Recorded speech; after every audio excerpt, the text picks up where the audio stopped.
Hey guys, it's mid-March and I'm starting to think about my honeybees. I had lost a few hives last year and I don't like to buy bees, so I'm going to show you how I use existing equipment to catch wild swarms of bees.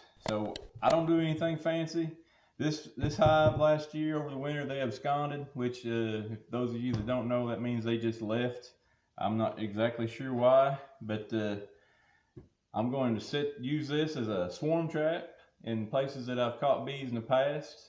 A lot of places, if you never have caught bees in the past, I worked with a lady and she had them get in the eave of her house, and she's letting me set swarm traps there.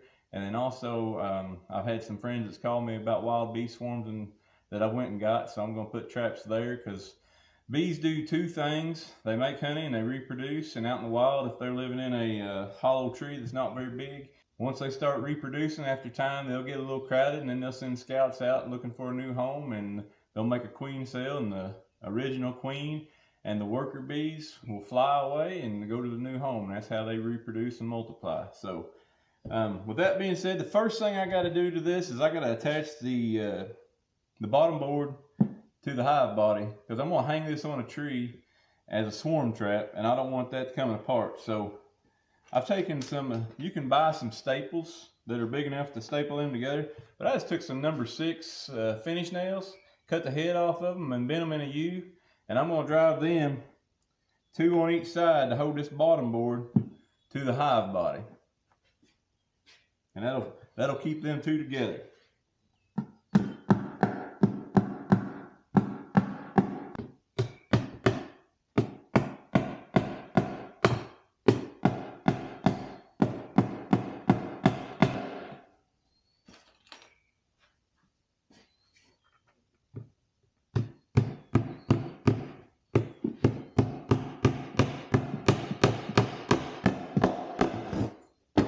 Alright, now you can see when I pick it up, it's all one piece. I don't have to worry about it falling apart. The second thing I'm going to do is I've cut these spacers. These are just, I don't know, 1 inch by 1.5 inch spacers.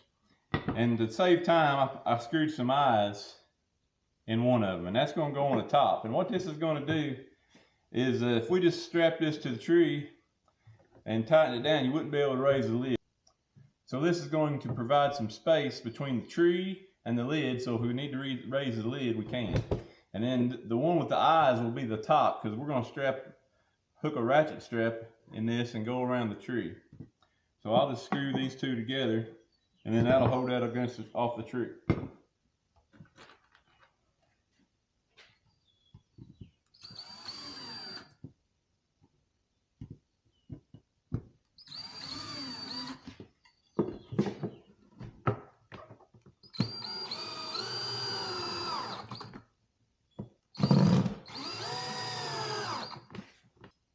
Now, I don't claim to be a master beekeeper. I'm just kind of starting out. All I know is what's worked for me and what I've tried in the past and what I've learned from others.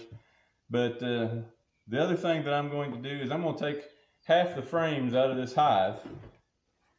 And what that does is when that scout bee is looking for a new place to live, they want to look for a place that gives them room to grow. So if I have half of these frames in here, it'll give me plenty of room for those bees to grow, and they'll be more apt to take up residence. Now you want to have old comb in this. You don't have to have, you can have beeswax or propolis. But I've had the best luck doing this with old comb already in it. Also kind of gives them a head start. The queen she can take right off laying.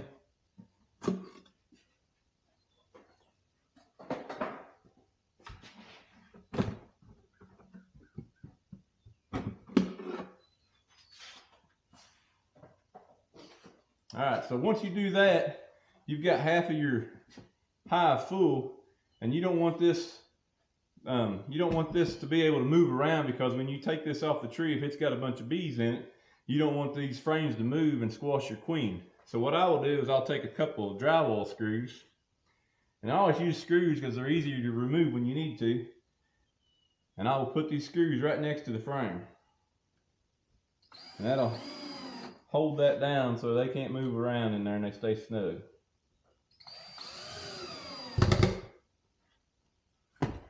And after that, you're ready to go.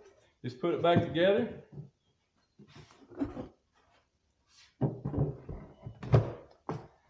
What I usually do is I will take a step ladder out there and I'll put it up next to the tree. I'll put the hive on top of the step ladder and I'll let that step ladder hold the hive. And then I'll hook my ratchet strap in here, go around the tree and tighten it down, and I'll take the ladder away. So once I have it set up, I use lemongrass oil. And this is just Mainstays lemongrass oil that I picked up at Walmart back in the essential oils. And I will take a few drops of this and I'll put it on a Q-tip and I'll drop it in the bottom of the hive. And then I will also put a few drops right here at the entrance. And every week or so, I will come around and I'll freshen this up to keep it fresh. I hope you enjoyed this tip, and good luck to your bee catching. I've had pretty good success doing this. If you have no idea where to start asking around. You'll be surprised how many people have honeybees in their yards. Last year, I caught a swarm off my buddy, and he had just noticed a few honeybees out in his yard and told me about them. And I ended up putting a swarm trap there, and I caught my first swarm. Last year was my first time trying to catch wild swarms, and I ended up catching 12. So it's easily done. It does take a little bit of work. I do try to check my traps every 3 or 4 days. You want to try to get in there and get them before they have a chance to build too much comb, because you know this is only half full. You want to be able to get it home and put more frames in it. So good luck to you, and thanks a lot.